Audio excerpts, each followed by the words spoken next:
Saints and Pelicans owner Tom Benson gets a special send-off with a traditional New Orleans second line. Good evening. Mr. Benson was born and raised in New Orleans, and the city today said goodbye with all the pomp and circumstance that comes with being the man who reigned over the black and gold. Mr. Benson was laid to rest after a private burial service in Metairie Cemetery. Drew Brees was among those attending, each laying a single rose on Mr. Benson's casket. He was interred in a large tomb visible from the Pontchartrain Expressway right near Metairie Road. Of course, Mr. Benson was a devout Catholic. His funeral mass was held in the historic St. Louis Cathedral, where he originally met his wife, Gayle. Archbishop Aymond, a close friend of the Bensons, was the celebrant. The pallbearers and honorary pallbearers included Saints and Pelicans notables Dennis Lauscha, Mickey Loomis, Dell Demps, Drew Brees, Anthony Davis, Sean Payton, Alvin Gentry, and others. It was a mass, so there were no eulogies, but there was a heartfelt homily. Archbishop Aymond talked about Mr. Benson's modest upbringing, his extraordinary work ethic and generosity, ultimately earning him the highest papal award a layperson can receive. When he met Pope Benedict, as is expected, he showed reverence and kissed his ring. And then Tom said, "Your Holiness, let me show you my Super Bowl ring." And Gayle remembers this. The Pope said something like, "Well, obviously your Super Bowl ring is bigger than my ring." One of a few great stories the Archbishop told. Outside the cathedral, crowds waited to get a glimpse of players and coaches. But they got much more. Meg Ferris joins us live outside the old Ursuline convent and describes the ceremonial traditions on display today. Good evening, Meg.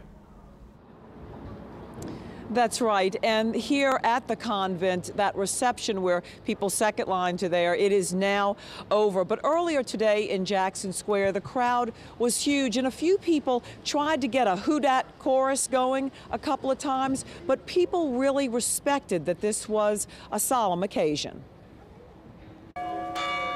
It may have been a private ceremony for invited guests, but surrounding the tight security and police barricades, the dense crowds of tourists and people in black and gold holding signs felt they were part of one big New Orleans family.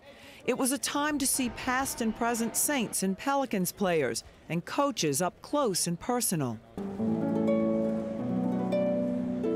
Inside, the more than 800 guests included commissioners of multiple leagues and NFL team owners and coaches, as well as politicians and longtime friends.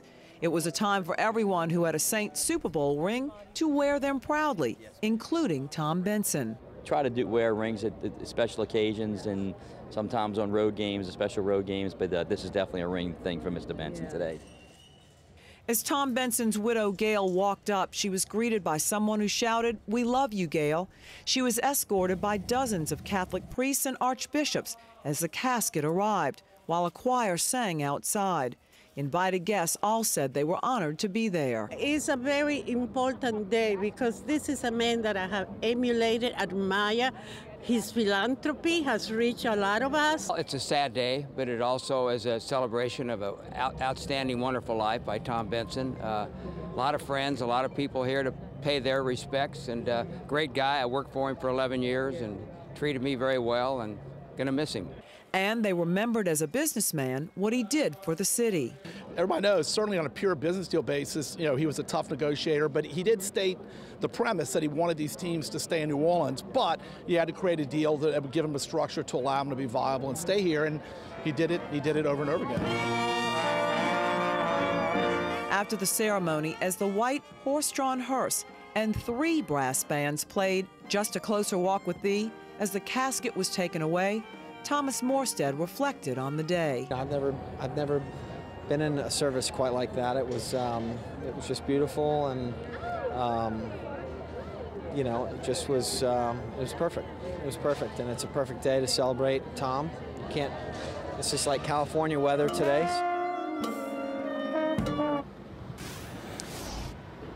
And indeed, it was an absolutely gorgeous day, and so many New Orleanians were so excited to be New Orleanians because I was surrounded by people from Barcelona and China and all over the U.S., and they were mesmerized, fascinated by what a second line was in our culture. So it's a day that people were very proud to be New Orleanians. Reporting live from the French Quarter, Meg Ferris, Eyewitness News.